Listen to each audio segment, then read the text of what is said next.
निकिता ने घर की सारी खिड़की और दरवाजे बंद कर दिए थे। वो बाहर खड़े होकर आसमान की तरफ देख रही थी। उसे लग रहा था कि माहौल फिर से बिगड़ने वाला है। तभी वो अपनी सास संगीता से कहती है, माँ जी मैंने घर की सारी खिड़की और दरवाजे बंद कर दिए। बाहर का माहौल देखकर मुझे ऐसा लग रहा है कि फिर से जंग छिड़ने के आसार हैं। बहू तू दोनों बच्चों को अंदर वाले कमरे में सुला दे। महेश भी अभी तक घर नहीं आया है, मुझे तो उसकी बड़ी चिंता सता रही है। जरा गोपाल को कॉल करके पूछ कि वो वहाँ से कितनी देर पहले निकला है। माँ जी कॉल कैसे कर सकती हूँ? जब भी जंग का माहौल होता है तो सरकार सारे नेटवर्क काट देती है, फोन चल ही नहीं रहा है और टीवी पर भी कोई समाचार नहीं आ रहे हैं। हमारे पास अभी उसका इंतजार करने के अलावा और कोई रास्ता नहीं है। ठीक है, हम दोनों बच्चों के साथ अंदर वाले कमरे में बैठ जाते हैं। उम्मीद करते हैं कि महेश भी सही सलामत घर आ जाए, क्योंकि बाहर उसे ढूंढने जाना तो और भी ज्यादा मुश्किल होगा। संगीता और निकिता अब दोनों बच्चों के साथ अंदर वाले कमरे में बैठ जाती हैं और उन्हें लोरी गाकर सुला देती हैं। दरअसल निकिता की शादी महेश के साथ हुई थी, जो जम्मू के एक गांव में रहा करता था। महेश का घर बॉर्डर के बहुत ज्यादा पास था। जब भी बॉर्डर पर जंग छिड़ती तो गांव के लोगों और पशु पक्षियों को काफी नुकसान होता था। अभी आधी रात का समय बीत गया था और महेश घर नहीं आया था। तभी अचानक दरवाजे पर दस्तक होती है। संगीता और निकिता, जिनकी अभी अभी आंख लगी थी, एकदम से उठ जाती। इतनी रात को कौन हो सकता है? अब कहीं कोई दुश्मन तो नहीं? मुझे नहीं लगता बहू कि हमें दरवाजा खोलना चाहिए। माँ जी दरवाजे पर दस्तक हो रही है, हो सकता है सेना को कोई नौजवान हो जिसे हमारी मदद की जरूरत हो। हमें दरवाजा खोलकर देखना चाहिए। तो ठीक कह रही है, हमारे देश के नौजवान हमारी जान और देश की रक्षा के लिए इतनी मेहनत कर रहे हैं और हम डर के मारे एक दरवाजा तक न खोलें, ये तो गलत होगा।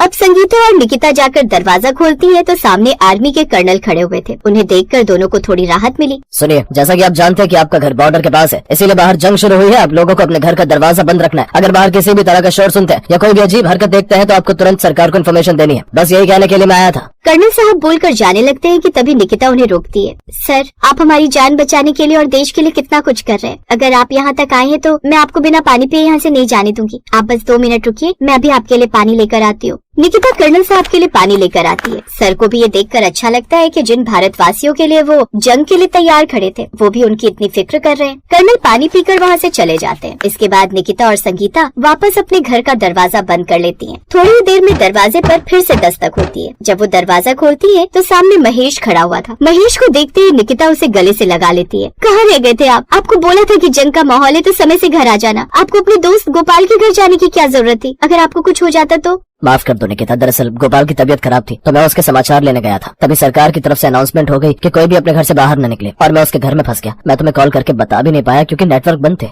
न जाने किस किस्मत की वजह से मेरा बॉर्डर के पास ससुराल है। हर पल ये डर लगा रहता है कि मेरे परिवार वाले सुरक्षित रहेंगे या नहीं। न जाने कब ये जंग का माहौल ठीक होगा और मैं अपने परिवार के साथ ढंग से रह पाऊंगी। निकिता ये सब बोलते हुए बहुत ज्यादा परेशान हो रही थी। महेश उसे गले लगा लेता है और उसका परिवार उसे हिम्मत देता है। तभी उसकी छोटी सी बेटी रिंकी कहती है, माँ हमें तो गर्व होना चाहिए हमारे देश के नौजवानों पर, जो हमारे लिए अपनी जान की परवाह भी नहीं कर रहे। हमारी टीचर भी हमें यही सिखाती है कि हमें इस देश का सच्चा नागरिक बनने के लिए देश के प्रति वफादार होना चाहिए। हाँ माँ, अगर आप ऐसे कमजोर पड़ जाओगे तो कैसे चलेगा? आपको पता है, जब भी हम अपनी नानी के घर दिल्ली जाते हैं तो वो भी हमें देखकर बहुत ज्यादा खुश होती हैं और हमसे बॉर्डर के किस्से सुनती हैं। अगर हम किसी और शहर में रहते तो हमें इन सब चीजों के बारे में कैसे पता होता और न ही हमारे खून में वो जज्बा होता जो हमें देश के लिए जागृत बनाता है। अपने दोनों छोटे छोटे बच्चों के मुंह से इतनी अच्छी बातें सुनकर निकिता बहुत खुश हो जाती है। उसे अपने संस्कारों पर गर्व होता है कि उसने अपने बच्चों को कितनी अच्छी सीख दी है। कुछ दिनों में माहौल शांत हो जाता है और निकिता अपने बच्चों को लेकर दिल्ली अपने मायके आती है। वहाँ उसकी माँ उसे समझाते हुए कहती है, निकिता मैंने सुना कि 1 हफ्ते पहले वहाँ जंग का बहुत बुरा हाल था और महेश भी एक रात घर नहीं आया था। मैं तो कहती हूँ तू अपने बच्चों और महेश के साथ यहीं शिफ्ट हो जा, तुझे वहाँ रहने की क्या जरूरत है? माँ कैसी बातें कर रही हो? वहाँ मेरा घर है, ससुराल है। अगर आप लोगों को मेरी इतनी फिक्र थी तो मेरा बॉर्डर के पास ससुराल ढूंढने से पहले आपको सोचना चाहिए था।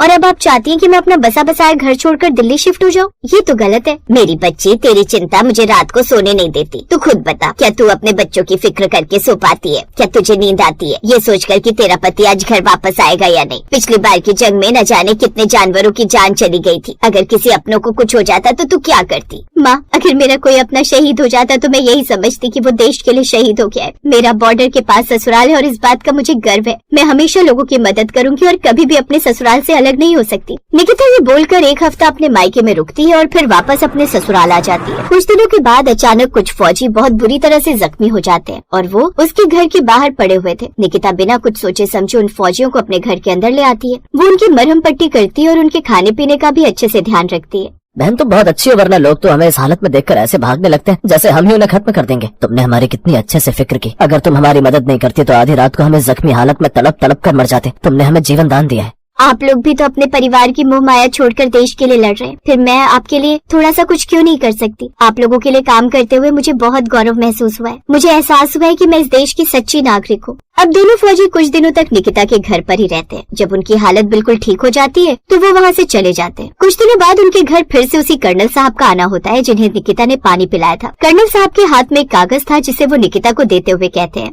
लगभग 4 महीने तक इस इलाके में जंग का माहौल रहा, लेकिन नागरिकों ने भी हमारी सेवा में बहुत साथ दिया। इसीलिए हमारी सरकार नागरिकों के लिए एक अवार्ड घोषित कर रही है और उसमें तुम्हारा नाम भी आया है। मैं चाहता हूँ कि तुम अपने पूरे परिवार के साथ हो और इस अवार्ड को रिसीव करो। निकिता ये सुनते ही भावुक हो जाती है। उसने कभी नहीं सोचा था कि दिल्ली जैसे शहर की रहने वाली मॉडर्न लड़की अचानक अपने बॉर्डर वाले ससुराल में आकर इतनी बदल जाएगी। उसके अंदर देशभक्ति की भावना इस कदर बढ़ गई थी कि वो देश के लिए मर मिटने को तैयार थी। कुछ दिनों के बाद वो फंक्शन में जाती है और वहाँ एक बहुत अच्छी स्पीच देती है। वो लोगों को बताती है कि बॉर्डर के पास ससुराल होना गौरव की बात है, क्योंकि वहाँ रहकर वो सेना की कुर्बानियों को करीब से देख सकती है और उनकी मदद कर सकती है। उसकी स्पीच सुनकर सब लोग तालियां बजा।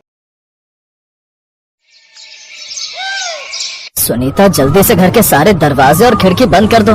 बाहर काफी तेज आंधी आ रही है। ऐसा लग रहा है मानो बाहर बहुत तेज बारिश होने वाली है। ये आप कैसी बातें कर रहे हैं जी? अगर बारिश हुई तो हम लोग सोएंगे कहाँ? आप तो जानते हैं कि हमारी छत टूटी हुई है। एक तो ये ठंड, ऊपर से इस बारिश का कहर। भगवान जाने अब हम क्या करेंगे। यही तो मुझे भी समझ नहीं आ रहा। भगवान हम गरीबों को कुछ ज्यादा ही परेशानी देते हैं। गरीबों की बढ़ती गरीबी कम होने का नाम नहीं ले रही और अमीरों की अमीरी कम होने का नाम नहीं ले रही। अमीर लोग हम गरीबों को पैसा अपने घर और अपने बैंक बैलेंस में रखते हैं, लेकिन हम लोगों को पाई पाई के लिए तरसना पड़ता है। दोनों पति पत्नी आपस में बात कर रहे थे कि तभी उनके माथे पर बारिश की बूंदें टपकने लगती हैं। सुनीता और मनोज काफी परेशान हो जाते हैं। थोड़ी देर में आशा बाहर आती है और अपने बहू बेटों से कहती है, मनोज, अंदर पलंग के नीचे एक बड़ी सी पन्नी रखी हुई है। जा जाकर झोपड़ी की छत पर वो पन्नी बढ़ा दे। अगर वो पन्नी हमने छत पर नहीं लगाई तो ये बारिश इस ठंड के साथ हमें मार डालेगी। पापा, दादी बिल्कुल सही कह रही हैं। वैसे भी हमारे पास ठंड से बचने के लिए ज्यादा जुगाड़ नहीं, और हमारे पास एक गर्मा गर्म कंबल भी नहीं है, और ऊपर से ये बारिश हो रही है, ठंड और बढ़ रही है। पापा, इसलिए जाकर जल्दी से छत को ढक दीजिए, ताकि ज्यादा न सही पर थोड़ा बहुत ही सही हम इस बारिश से बच तो जाएंगे ना। आप सब बिल्कुल सही कह रहे हैं। सुनीता, बाहर जो सीढ़ियाँ रखी हुई हैं, तुम उसे पकड़कर खड़ी हो ना, मैं ऊपर जाकर अभी छत को ढक देता हूँ। मनोज की बात सुनकर अब सुनीता मनोज के साथ बाहर जाती है और सीढ़ी पकड़कर खड़ी हो जाती है। मनोज भी अब अपनी झोपड़ी की छत को पन्नी से ढक देता है और नीचे घर में आ जाता है। उस बड़ी सी पन्नी को झोपड़ी की छत पर छापने से बारिश का पानी अंदर तो नहीं आता, लेकिन बाहर बढ़ती ठंड मनोज और उसके परिवार की जान लेने पर उतर आती है। पिंकी ठंड से थरथराने लगती है और आशा बूढ़ी होने के कारण उसके पैरों में दर्द होने लगता है, जिसे देख मनोज और सुनीता काफी परेशान हो जाते हैं। मनोज जी, आप जरा भी परेशान मत होइए। घर में कुछ सूखी लकड़ियां हैं, मैं उन्हें जला देती हूँ। उन लकड़ियों से ठंड भी काबू में रहेगी और बारिश से भी हमारा बचाव हो जाएगा। थोड़ी देर बाद सुनीता अपने घर में कुछ सूखी लकड़ियां जलाती है। उन जलती लकड़ियों की गर्माहट में अब आशा और पिंकी को काफी राहत पहुँचती है, पर अपने परिवार को इस तरह देख मनोज काफी परेशान हो जाता है। पूरी रात बारिश होती है और ठंड यूं ही बढ़ती जाती है।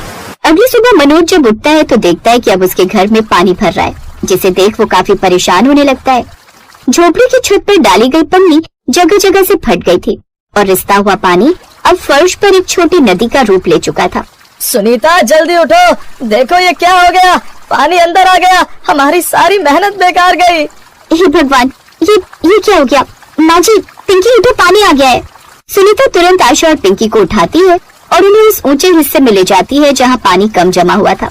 मनोज तुरंत टिन का डिब्बा उठाता है और फर्श पर जमे पानी को बाहर फेंकना शुरू कर देता है। तो वही पिंकी कांपते और खांसते हुए अपनी माँ से कहती है, माँ, बहुत ठंड लग रही है और अब तो ये पानी कहाँ से आ गया? मैं अभी पानी बाहर निकालता हूँ बेटा, तुम चिंता मत करो, ये गरीब का नसीब है और कुछ नहीं। मनोज, तुम दोनों क्यों परेशान हो? बेटा, तुम अपनी पिंकी और सुनीता का ध्यान रखो। ये बारिश हमारे लिए प्रलय है। माँ, आप ऐसी बातें मत कहो। जब तक मैं जिंदा हूँ तब तक मैं हार नहीं मानूंगा। हम सब मिलकर इस मुसीबत का सामना करेंगे, लेकिन मुझे काम पर जाना होगा। आज मजदूरी नहीं मिली तो हम रात का खाना भी नहीं खा पाएंगे। हाँ जी, आप जाइए, लेकिन अपना ध्यान रखना। बाहर बहुत ठंड और कीचड़ है, ध्यान से जाना और ध्यान से काम करना। मनोज अपना फटा हुआ स्वेटर पहनता है और ठेकेदार से काम की उम्मीद में घर से निकल जाता है, लेकिन ठेकेदार के घर पहुंचने पर उसे निराशा ही मिलती है। एक नौकर उसे डांट कर कहता है, अभी साहब सो रहे हो ना? आज कोई काम नहीं है, जब देखो मुंह उठाकर आ जाते हो। चलो जाओ यहाँ से। मनोज खाली हाथ और निराश होकर वापस अपनी झोपड़ी की ओर चल पड़ता है। उसका दिल भारी था क्योंकि उसके पास शाम के भोजन के लिए भी एक पैसा नहीं था। जैसे वो घर पहुंचता है उसकी नजर पिंकी पर पड़ती है। सुनीता, काम नहीं मिला। ठेकेदार ने दरवाजा भी नहीं खोला और अपने एक नौकर को बाहर भेजकर मुझे कह दिया कि आज काम नहीं है। अब क्या बात कर रहे हैं जी, ये तो एक और बड़ी मुसीबत आ गई। पिंकी को बहुत तेज बुखार है, रात भर भीगी इसलिए ठंड लग गई। हमें डॉक्टर के पास जाना पड़ेगा। मनोज तुरंत अपनी बेटी को गोद में उठाता है और उसे फटे हुए शॉल से लपेटकर डॉक्टर के क्लिनिक की ओर चल पड़ता है। वो किसी तरह डॉक्टर के पास पहुंचता है। डॉक्टर जांच करते हैं और कहते हैं कि पिंकी को तेज निमोनिया है और इसे तुरंत दवाइयाँ चाहिए, इसीलिए जल्दी से काउंटर पर फीस जमा करवा दो ताकि पिंकी का इलाज हो सके। डॉक्टर साहब, मेरे पास इस वक्त सिर्फ 50 रुपए हैं। मैं एक मजदूर हूँ, मेरी बेटी की जान खतरे में है। मैं आपको बाकी पैसे कल सुबह काम पर जाते ही दे दूंगा। प्लीज मेरी बेटी की जान बचा लीजिए। माफ करना, बिना पैसे के दवाई नहीं दे सकता मैं। नियम तो नियम है। डॉक्टर की बात सुनकर अब मनोज का दिल टूट जाता है क्योंकि उसकी गरीबी ने उसे लाचार कर दिया था। उसकी आंखों से आंसू बह रहे थे।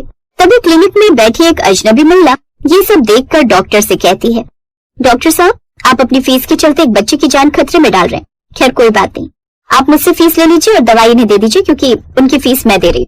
उस दयालु महिला ने 400 रुपए दिए और मनोज से कहा कि वो अपनी बेटी को दवाई दे। मनोज अब अपनी गर्दन उस महिला के आगे झुका देता है और उसका धन्यवाद करने लगता है। मैं आपका कर्ज कैसे चुकाऊंगा? कोई बात नहीं भाई, बस अपनी बेटी का ध्यान रखो, भगवान तुम्हारा भला करेगा। मनोज दवाइयाँ लेता है और तेजी से घर की ओर भागता है। उसे लगा कि दुनिया अभी भी दया और मानवता से खाली नहीं हुई है। घर पहुंचकर मनोज सुनीता को पिंकी की दवाई दे देता है और वो दवाई पिंकी को खिलाने को कहता है। कुछ देर बाद अब वो उसे गर्म कपड़ों से ढक देते हैं। अगले कुछ दिन तक पिंकी का बुखार धीरे धीरे कम होता है। मनोज को अब भी काम नहीं मिलता, लेकिन वो हर दिन कुछ न कुछ मजदूरी जुटाने की कोशिश करता है। आप इतने उदास क्यों हैं जी? पिंकी अब ठीक हो रही है। मैं उस अजनबी महिला के बारे में सोच रहा हूँ जिसने हमारी मदद की। हम इतने गरीब हैं कि अपनी बेटी की दवाई भी खुद नहीं खरीद सकते और उस ठेकेदार ने हमें एक दिन की मजदूरी भी नहीं दी।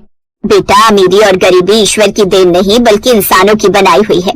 तुम निराश मत हो, अब मौसम थोड़ा खुल गया है, तुम हिम्मत मत हारो। आप सब सही कह रहे हैं, मैं अब और नहीं मानूंगा।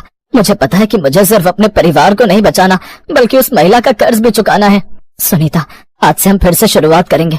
मैं आज से सिर्फ मजदूरी ही नहीं बल्कि एक बेहतर जिंदगी कमाने की कोशिश करूंगा। हम इस झोपड़ी को बदल कर रहेंगे। ये बारिश हमें तोड़ नहीं सकती। हम इस ठंड और इस गरीबी को हरा कर रहेंगे। हम आपके साथ हैं जी, हम जरूर जीतेंगे। मनोज अपने घर की टूटी फूटी दीवारों को देखता है। बारिश का पानी और ठंड उन्हें डरा नहीं पाई थी क्योंकि उनके पास आपसी प्रेम और अटूट साहस की